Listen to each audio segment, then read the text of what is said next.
Welcome to WiFi studio civil learning. इस वीडियो में हम लोग देखेंगे वीकली करंट अफेयर 2022 में 6 फरवरी से लेकर 22 फरवरी के मध्य जितने भी करंट अफेयर हैं उसको इस वीडियो में कवर किया जाएगा। चैनल पे जो भी नए हैं चैनल को सब्सक्राइब कर दें और बेल आइकन को प्रेस कर दें। तो आइए शुरू करते हैं। इसमें जो क्वेश्चन है, 6 फरवरी 2022 को लता मंगेशकर का निधन हो गया। उन्हें कब भारत रत्न दिया गया था? तो 6 फरवरी 2022 को लता मंगेशकर का निधन हो गया। इन्हें कब भारत रत्न दिया गया था? तो जो लता मंगेशकर हैं इनका निधन 92 वर्ष की उम्र में 6 फरवरी 2022 को मुंबई में हो गया था। लता मंगेशकर कोविड-19 का माइल्ड सिम्टम था। इसमें 6 फरवरी को सुबह 8:12 पर अंतिम सांस ली। इन्होंने केंद्र सरकार ने उनके निधन पर 2 दिन का राष्ट्रीय शोक की भी घोषणा की थी। इसका सही आंसर होगा 2001 में, यानी 2001 में 6 फरवरी 2022 को लता मंगेशकर का निधन हो गया है, जिन्हें 2001 में भारत रत्न दिया गया था। नेक्स्ट आगे देखेंगे, भारत किस टनल को विश्व का सबसे लंबा हाईवे टनल का सर्टिफिकेट मिला है? तो भारत की वह कौन सी टनल है जिसे विश्व का सबसे लंबा हाईवे टनल का सर्टिफिकेट मिला है? तो इस टनल का नाम है अटल टनल। इसका सही आंसर होगा अटल टनल। यह जो सर्टिफिकेट है यह genius world book of record ने दिया है। यह मनाली को लाहौल स्पीति घाटी यानी हिमाचल प्रदेश से जोड़ता है। जो अटल टनल है यह सुरंग 10 मीटर चौड़ी और 9.02 किलोमीटर लंबी है। इसने मनाली और लेह के बीच की दूरी को 46 किलोमीटर कम कर दिया है। इस सुरंग को पहले रोहतांग टनल के नाम से जाना जाता था। आगे देखेंगे क्वेश्चन, इनसैट बी को में किसके द्वारा डीकमीशन कर दिया है? इनसैट बी कोको में किसके द्वारा डीकमीशन कर दिया गया है? तो इसका सही आंसर होगा इसरो। इसका सही आंसर होगा इसरो। इनसैट बी भारत का एक संचार सैटेलाइट है। यूएन और inter agency space debris coordination committee के द्वारा अंतरिक्ष के मलबे को हटाने के निर्देश दिए गए थे, जिसके कारण इनसैट बी को डीकमीशन किया गया है। इनसैट 4B जो कि मार्च 2007 को लॉन्च किया गया था। कक्षा में यह लगभग 14 वर्ष पूरे कर लिए थे। नेक्स्ट आगे देखेंगे क्वेश्चन,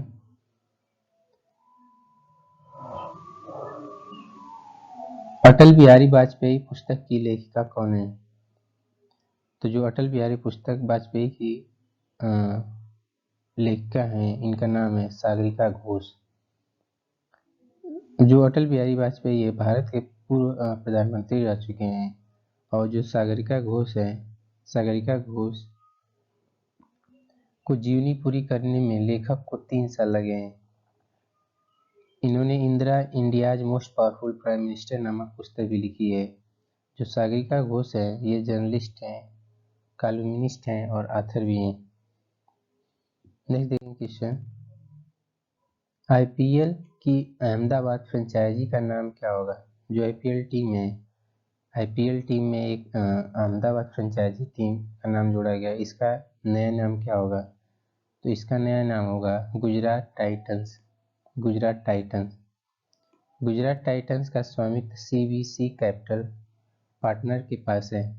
इसके कप्तान हार्दिक पांड्या हैं तथा इसके कोच आशीष नेहरा जो कि भारतीय पूर्व तेज गेंदबाज है। आईपीएल 2022 का जो ऑक्शन 12 फरवरी से 13 फरवरी के बीच बेंगलुरु में होने वाला है।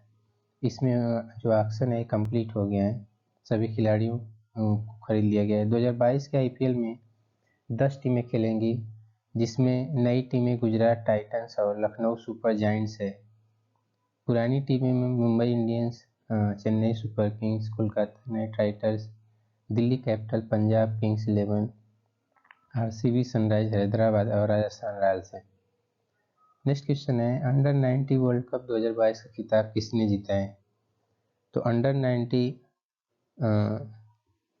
वर्ल्ड कप 2022 का खिताब भारत ने जीता है।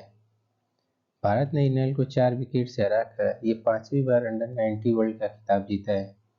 अंडर 90 वर्ल्ड कप 2022 का जो आयोजन हुआ था वेस्ट इंडीज में हुआ था, जो 14 जनवरी से लेकर 5 फरवरी तक आयोजित किया गया था।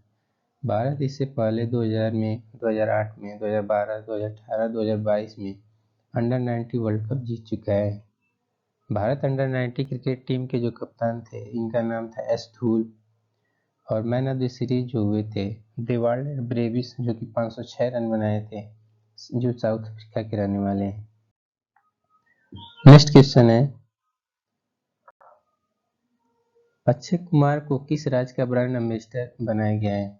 तो अक्षय कुमार को हाल ही में उत्तराखंड का ब्रांड एम्बेसडर नियुक्त किया गया है। वहाँ के जो मुख्यमंत्री पुष्कर सिंह धामी थे, उत्तराखंड के मुख्यमंत्री पुष्कर सिंह धामी ने इसकी घोषणा की। इससे पहले अक्षय कुमार 2017 में स्वच्छता अभियान के लिए उत्तराखंड के ब्रांड एम्बेसडर थे।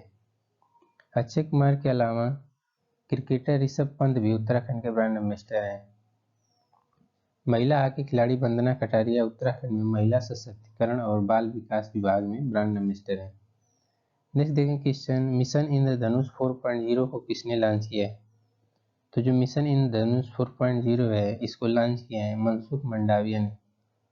मनसुख मंडाविया जो कि स्वास्थ्य मंत्री हैं, मनसुख मंडाविया, इन्होंने मिशन इंद्रधनुष 4.0 को लॉन्च किया। मिशन इंद्रधनुष 4.0 का जो उद्देश्य है 2 साल तक के बच्चों और गर्भवती महिलाओं के लिए पूर्ण टीकाकरण करना है। इस मिशन को 416 जिलों में लागू किया जाएगा। मिशन इंद्रधनुष का पहला संस्करण जो है दिसंबर 2014 में लॉन्च किया गया और मिशन इंद्रधनुष 4.0 इस टाइम 2022 में लॉन्च किया गया है। नेक्स्ट क्वेश्चन है, राष्ट्रीय रक्षा अकादमी एनडीए में राष्ट्रीय रक्षा अकादमी एनडीए में किसे नया प्रशिक्षक नियुक्त किया गया है? तो इनका नाम है संजय कुमार। संजय कुमार को राष्ट्रीय रक्षा अकादमी यानी एनडीए में नया प्रशिक्षक के रूप में नियुक्त किया गया है। सुबेदार संजय कुमार परमवीर चक्र यानी सर्वोच्च सौर सम्मान से विजेता हैं। राष्ट्रीय रक्षा अकादमी यानी नेशनल डिफेंस अकादमी एनडीए, इसकी स्थापना 7 दिसंबर 1954 में की गई थी। 7 दिसंबर 1954 में। ये जो खड़गवासला महाराष्ट्र में स्थित है। थल सेना, नौसेना और वायु सेना के कैडेटों को एक साथ इसमें प्रशिक्षित किया जाता है।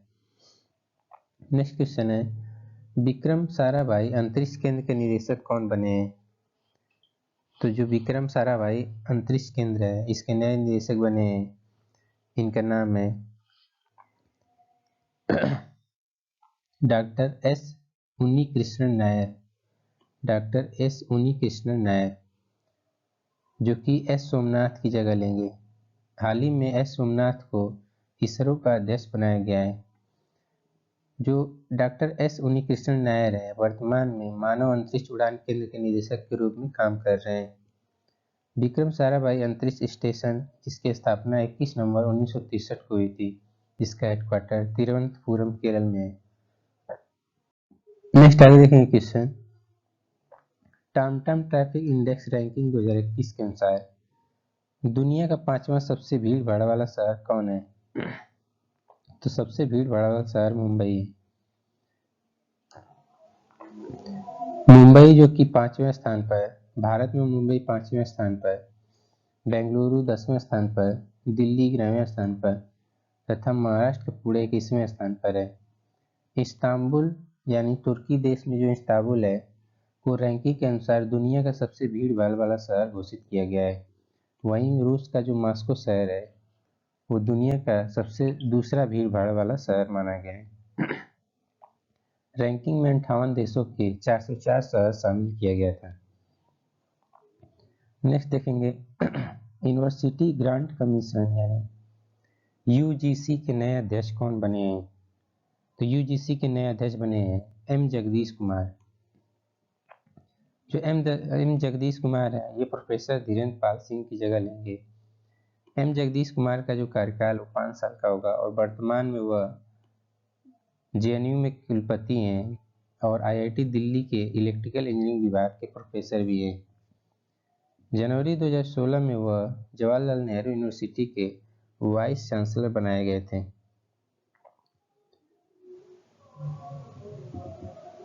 आगे देखेंगे क्वेश्चन।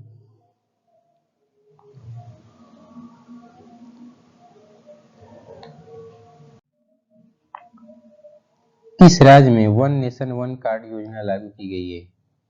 तो इस राज्य का नाम है छत्तीसगढ़। छत्तीसगढ़ राज्य में इस योजना को लागू किया गया। यह योजना छत्तीसगढ़ में लागू होने के साथ ही 35 राज्यों और केंद्र शासित प्रदेशों में चालू हो गई है। यह केंद्र सरकार की योजना है जिसे आधार नंबर को राशन कार्ड से जोड़ा जाता है। यह लाभार्थी किसी भी उचित मूल्य की दुकान से राशन ले सकता है। इससे पहले लाभार्थी केवल उसी वार्ड में राशन ले सकता था जहां उसका राशन कार्ड रजिस्टर होता था। आगे देखेंगे क्वेश्चन। प्रवीण कुमार सोबती का निधन हो गया, वह क्या थे? तो जो प्रवीण कुमार सोबती थे वो एक अभिनेता थे जिनका हाल ही में निधन हो गया, जो महाभारत यानी 1988 में भीम का किरदार निभाए थे। प्रवीण कुमार सोबती एक्टिंग में आने वाले पहले एक हैमर और डिस्कस थ्रो एथलीट थे। उन्होंने एशियन गेम्स में 2 गोल्ड जो कि 1966 और 1970 में, एक सिल्वर जो कि 1974 में और एक कांस्य पदक जो कि 1966 में पदक भी जीत चुके हैं। इन्होंने 1967 में अर्जुन अवार्ड से भी सम्मानित किया गया है। इन्होंने 2 ओलंपिक खेलों 1968 और 1972 में भारत को रिप्रेजेंट किया था। जो प्रवीण कुमार सोबती हैं, इन्हें 1981 में आई फिल्म रक्षा में अपना डेब्यू किया था। आगे देखिए क्वेश्चन। दुनिया का तीसरा सबसे बड़ा क्रिकेट स्टेडियम कहाँ बनाया जा रहा है? इसका सही आंसर होगा जयपुर। राजस्थान के जयपुर में दुनिया का तीसरा सबसे बड़ा क्रिकेट स्टेडियम बनाया जा रहा है। बीसीसीआई अध्यक्ष सौरव गांगुली और राजस्थान के प्रधानमंत्री अशोक गहलोत ने जयपुर में मुख्यमंत्री अशोक गहलोत ने जयपुर में दुनिया के तीसरे और भारत के दूसरे सबसे बड़े क्रिकेट स्टेडियम की आधारशिला रखी। इसकी जो लागत है करीब 650 करोड़ रुपए है तथा इसमें दर्शकों के जो बैठने की क्षमता है वो 75,000 है। दुनिया के सबसे बड़े क्रिकेट स्टेडियम में पहला जो कि भारत का नरेंद्र मोदी स्टेडियम अहमदाबाद में है, जिसमें 1,10,000 दर्शक क्षमता वाली स्टेडियम है, और दूसरा मेलबर्न क्रिकेट ग्राउंड जो कि मेलबर्न ऑस्ट्रेलिया में है, जहाँ 90,000 दर्शक बैठ सकते हैं। नेक्स्ट क्वेश्चन है, ऑपरेशन आर्ट किसने शुरू किया है? जो ऑपरेशन आर्ट है ये शुरू किया है रेलवे प्रोटेक्शन फोर्स यानी आरपीएफ ने। मानव तस्करी को रोकने के लिए ऑपरेशन आर्ट शुरू किया गया है। इस ऑपरेशन में आरपीएफ के द्वारा उन ट्रेनों में विशेष बल तैनात किया जाएगा जो भारत की सीमा वाले देशों में चलती हैं। इस ऑपरेशन में म्यांमार, नेपाल और बांग्लादेश से चलने वाली ट्रेनों पर अधिक ध्यान दिया जाएगा। महिलाओं और बच्चियों पर इससे तस्करी पर रोक लगाई जाएगी। नेक्स्ट आगे देखेंगे, किसे फाइजर इंडिया कंपनी का अध्यक्ष नियुक्त किया गया है? तो जो प्रदीप शाह हैं इन्हें फाइजर इंडिया कंपनी का अध्यक्ष नियुक्त किया गया है। फार्मास्यूटिकल कंपनी जो कि फाइजर इंडिया एक फार्मास्यूटिकल कंपनी है, प्रदीप शाह जो है आर्य शाह का स्थान लेंगे। फाइजर इंडिया के प्रबंध निदेशक हैं एस श्रीधर। जो फाइजर न्यूयॉर्क में स्थित फाइजर इंडिया है, ये न्यूयॉर्क में स्थित अमेरिकी बहुराष्ट्रीय कंपनी फार्मास्यूटिकल कंपनी है जो दुनिया की सबसे बड़ी दवा कंपनियों में से एक है। आगे देखेंगे क्वेश्चन, विंटर ओलंपिक 2022 में भारत के ध्वजवाहक कौन बने हैं? तो जो विंटर ओलंपिक 2022 है इसमें भारत की तरफ से ध्वजवाहक आरिफ मोहम्मद खान बने। विंटर ओलंपिक चीन के बीजिंग में 4 फरवरी 2022 से शुरू हुआ है। इसमें भारत के एकमात्र खिलाड़ी आरिफ मोहम्मद खान शामिल हुए हैं। उद्घाटन समारोह में भारत की ओर से स्कीयर आरिफ मोहम्मद खान ध्वजवाहक बने। आरिफ विंटर ओलंपिक के इतिहास में भारत का प्रतिनिधित्व करने वाले 16वें एथलीट हैं। आरिफ मोहम्मद खान जम्मू कश्मीर से रहने वाले हैं। भारत ने विंटर ओलंपिक 2022 का राजनयिक बहिष्कार किया है। आगे देखेंगे क्वेश्चन, भारतीय क्रिकेट टीम ने अपना 1000वां वनडे मैच किसके खिलाफ खेला? तो इसका सही आंसर होगा वेस्ट इंडीज। भारत में अपना 1000वां वनडे वेस्ट इंडीज अपना 1000वां वनडे वेस्ट इंडीज के खिलाफ खेला और इसमें जीत भी हासिल की। 1000वां वनडे नरेंद्र मोदी स्टेडियम यानी दुनिया का सबसे बड़े क्रिकेट स्टेडियम अहमदाबाद में खेला गया। टीम इंडिया 1000 वनडे मैच खेलने वाली दुनिया की पहली टीम बन गई है। सबसे अधिक वनडे खेलने वाली टीमों में भारत जो कि 1000, ऑस्ट्रेलिया 958 तथा पाकिस्तान 963 मैच खेले हैं। नेक्स्ट है, कोविड-19 डीएनए वैक्सीन लगाने वाला देश कौन बन गया है? कोविड-19 डीएनए वैक्सीन लगाने वाला पहला देश कौन बन गया है? तो ये भारत। जैकोव डी जो दुनिया का पहला प्लाज्मिड डीएनए वैक्सीन है, इसे जायडस कैडिला यानी अहमदाबाद के द्वारा बनाया गया है। यह दर्द रहित और बिना सुई का टीका है जो 28 दिन और 56 दिन के अंतराल पर दिया जाता है। इसके तहत यह वैक्सीन इस संक्रमण के लिए करीब 66% प्रभावी है। नेक्स्ट देखेंगे क्वेश्चन, किस राज्य में दुनिया का सबसे बड़ा इग्लू कैफे खोला गया है? तो दुनिया जो सबसे बड़ा इग्लू कैफे भारत के किस राज्य में खोला गया है? दुनिया का सबसे बड़ा इग्लू कैफे तो यह है जम्मू कश्मीर। बर्फ से बनाए जाने वाले घर को इग्लू कहा जाता है। इस कैफे का नाम सोनुग्लू है। इसे वसीम शाह ने बनवाया है। इसका जो व्यास है 44.5 फीट और ऊंचाई जो इसकी है 37.5 फीट है। इससे पहले सबसे बड़ा जो कैफे है स्विट्जरलैंड में था। जम्मू कश्मीर की बात करें तो इसकी राजधानी श्रीनगर और जम्मू है तथा यहाँ के जो उपराज्यपाल है वो मनोज सिन्हा है। नेक्स्ट है, भारत में किसके आयात पर प्रतिबंध लगा दिया है?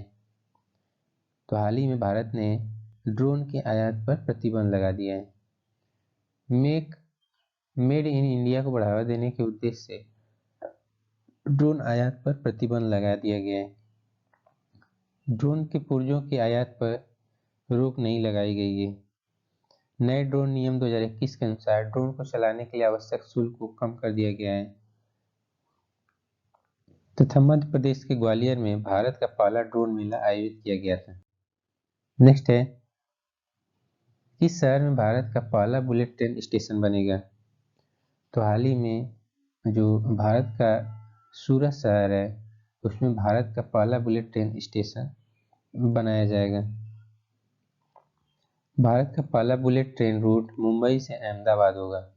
National high speed rail corporation limited इस परियोजना का निर्माण करेगा जिसे दिसंबर 2024 तक पूरा किया जाना है। परियोजना की लागत 1 लाख करोड़ रुपए है जिसमें 88,000 करोड़ रुपए जापान अंतर्राष्ट्रीय सहयोग एजेंसियों द्वारा दिया जाएगा। नेक्स्ट है, कंट्रोलर जनरल ऑफ अकाउंट कौन बने हैं? तो हाल ही में controller general of account Sonali Singh को बनाया गया है। सोनाली सिंह दीपक दास की जगह अतिरिक्त लेखा महानियंत्रक बनी है। सोनाली भारतीय सिविल लेखा सेवा यानी ICAS में 1987 बैच के अधिकारी हैं। सेंट्रल विजिलेंस कमीशन में अतिरिक्त सचिव के रूप में भी काम किया है। CGA यानी कंट्रोलर जनरल ऑफ अकाउंट लेखा मामलों पर केंद्र सरकार की प्रिंसिपल एडवाइजर होता है। केंद्र सरकार के अकाउंट को तैयार करने और जमा करने की जिम्मेदारी कंट्रोलर जनरल ऑफ अकाउंट की होती है जो राजकोषीय घाटा भी यही कैलकुलेट करते हैं। आगे देखेंगे, जवाहरलाल नेहरू यूनिवर्सिटी की पहली महिला वाइस चांसलर कौन बनी है? तो इनका नाम है शांति श्री धूलीपुड़ी पंडित जो जवाहरलाल नेहरू यूनिवर्सिटी की पहली महिला वाइस चांसलर बनी है। प्रोफेसर जगदीश कुमार की जगह लेंगे। JNU दिल्ली में स्थित है और इसकी 13वीं वाइस चांसलर शांति श्री धूलीपुड़ी पंडित बनी है। शांति श्री धूलीपुड़ी पंडित 6 भाषाओं की जानकार हैं। वह सैन्य खुफिया एजेंसी को भी सेवा दे चुकी हैं। अंतर्राष्ट्रीय राजनीतिक विषयों पर मजबूत पकड़ रखती हैं। नेक्स्ट है AFC महिला एशियाई कप किसने जीता है? तो जो AFC वुमेन्स एशियन कप 2022 है, ये 20 जनवरी से 6 फरवरी तक भारत में आयोजित किया गया था और इसको जीता है चाइना ने। चाइना ने 9वीं बार यह खिताब जीता है और 2022 में चीन ने साउथ कोरिया को हराकर अपने इस खिताब पर कब्जा किए। 2018 में AFC महिला एशियन कप को जापान ने जीता था। नेक्स्ट देखेंगे Africa cup of Nations championship 2021 का खिताब किसने जीता है? तो इसका सही आंसर है Senegal. Africa cup of Nations championship football की एक प्रतियोगिता है। इस चैंपियनशिप में अफ्रीका महाद्वीप के देश शामिल होते हैं, जिसकी स्थापना 1957 में की गई थी। Africa cup of Nations 2021 Senegal ने इजिप्ट को हराया तथा सेनेगल ने पहली बार अफ्रीका कप ऑफ नेशंस का खिताब जीता है। किस राज्य ने धर्मांतरण रोकथाम विधेयक को मंजूरी दे दी है? नेक्स्ट क्वेश्चन है किस राज्य ने धर्मांतरण रोकथाम विधेयक को मंजूरी दे दी है? तो इसका सही आंसर होगा हरियाणा। 8 फरवरी 2022 को इस विधेयक को मंजूरी दे दी गई। इस विधेयक के द्वारा फर्जी तरीके से या लालच देकर धर्म परिवर्तन पर रोक लगाई जाएगी। इससे पहले देश के 9 राज्यों में धर्मांतरण को लेकर कानून लाया जा चुका है और सबसे पहले ऐसा कानून उड़ीसा में 1967 में लागू किया गया था। नेक्स्ट है गोवा शिपयार्ड लिमिटेड ने किस इंडियन कोस्ट गार्ड शिप को डिलीवर किया है? तो हाल ही में गोवा शिपयार्ड लिमिटेड ने सक्षम नामक इंडियन कोस्ट गार्ड शिप को डिलीवर किया है। Coast guard offshore patrol vehicles project के तहत ये 5वां ICS सक्षम डिलीवर किया गया है। सभी 5 जहाजों को भारतीय तटरक्षक बल को तय समय से पहले पहुंचा दिया गया। जो सक्षम इंडियन कोस्ट गार्ड शिप है, ये 14 दिसंबर 2020 को लॉन्च किया गया था। गोवा शिपयार्ड लिमिटेड भारत सरकार का एक जहाज निर्माण कंपनी है। नेक्स्ट आगे देखेंगे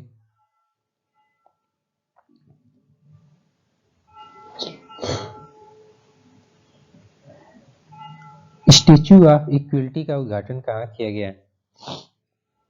तो हाल ही में प्रधानमंत्री नरेंद्र मोदी द्वारा 5 फरवरी 2022 को स्टैच्यू ऑफ इक्वालिटी का उद्घाटन किया गया, जो हैदराबाद में स्थित है। इस मूर्ति की स्थापना तेलंगाना की राजधानी हैदराबाद में हुई है। स्टैच्यू ऑफ इक्वलिटी वैष्णव संप्रदाय के महान संत रामानुजाचार्य की 216 फीट की ऊंची मूर्ति है। पार्क के चारों ओर 108 दिव्येश्वर मंदिर बनाए गए हैं। प्रतिमा बनाने में 1800 टन से अधिक पंच लोहा का उपयोग किया गया है। नेक्स्ट है परम शिक्षालय प्रोग्राम किस राज्य सरकार ने शुरू किया गया है? तो जो परम शिक्षालय प्रोग्राम है, यह पश्चिम बंगाल ने शुरू किया है, जिसे 7 फरवरी से शुरू किया गया था। यह एक ओपन एयर क्लासरूम प्रोग्राम है। इस प्रोग्राम में खुले मैदान की कक्षाएं आयोजित की जाएंगी। कक्षा 1 से 5 तक के बच्चों को प्रारंभिक शिक्षा प्रदान की जाएगी। इस प्रोग्राम में मध्याह्न भोजन भी उपलब्ध होगा। प्राथमिक विद्यालय के शिक्षक इस परियोजना का हिस्सा होंगे। आगे देखेंगे क्वेश्चन एशिया के सबसे अमीर व्यक्ति कौन बने हैं? तो एशिया के सबसे अमीर व्यक्ति गौतम अडानी बने। ब्लूमबर्ग बिलियनियर्स इंडेक्स के अनुसार गौतम अडानी कुल संपत्ति 88.5 बिलियन डॉलर तक पहुंच गई है। इन्होंने मुकेश अंबानी को पीछे छोड़ा है, जिनकी कुल संपत्ति 87.95 बिलियन डॉलर है। ब्लूमबर्ग बिलियनियर्स इंडेक्स के अनुसार एलन मस्क दुनिया के सबसे अमीर व्यक्ति हैं, जिनकी नेट वर्थ 231.1 बिलियन डॉलर है।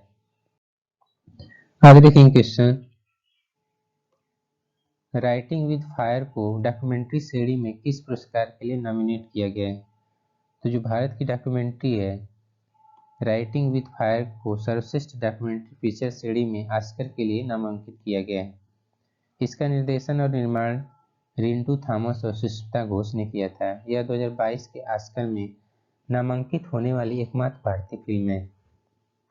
नेक्स्ट है 18वां स्वर्गीय माधवराव लिमये पुरस्कार किसे दिया गया है?